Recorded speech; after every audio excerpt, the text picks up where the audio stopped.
You would be surprised how much history is hidden in private museums. They don't allow these things in the big places. It's just like in Egypt, because the Arabs are not Egyptian. Don't make any mistake about that. It's just like we're in this room here. This is America. It would be hard to find a Native American in this room. The world has changed dramatically. There have been half a dozen invasions of Egypt, the Persians, the Greeks, the Syrians, the Persians, the Greeks, the Romans, the Arabs. That is not Egypt. Egypt is no longer Egyptian. They have not a damn thing to do with the building of the pyramids. We now have hard proof, very hard proof, that Egypt was African when the pyramids were built. There is no question about it. This is not guesswork.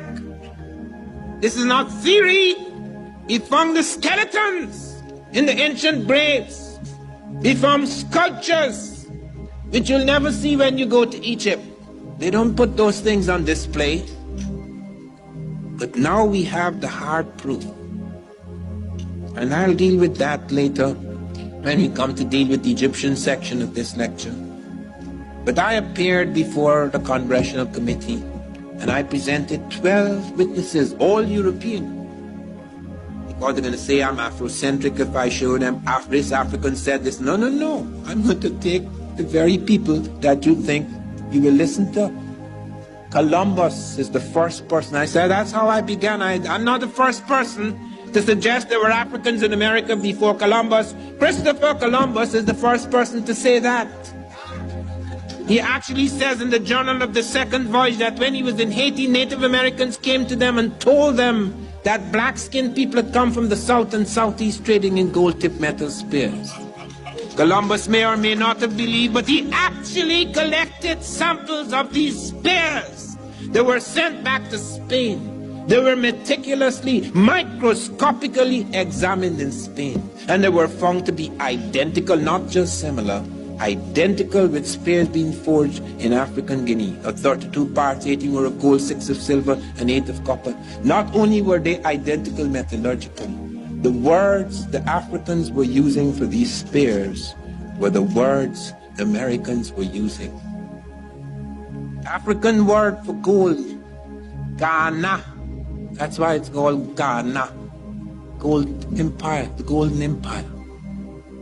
Presenting material which when checked out, when the metallurgists checked it out in Europe, they found the spears were identical in the ratio of gold, silver, and copper alloys. How could you have linguistic and metallurgical identities like that? It is utterly impossible. Not only that, I then went beyond that. I not just showed Columbus. Ferdinand wrote a book about his father, and he said, my father told me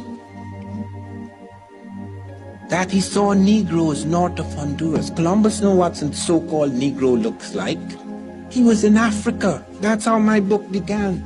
Columbus sitting at a table in Africa, arguing with the Portuguese. Ferdinand said, my father told me he saw Negroes north of Honduras. He not only heard of them in Haiti, he actually saw them north of Honduras. Vasco Nunez de Balboa, on September the 25th in the year 1513, I've got it down to the day. He's coming down the surface of Paracu in Darien, which we now call Panama.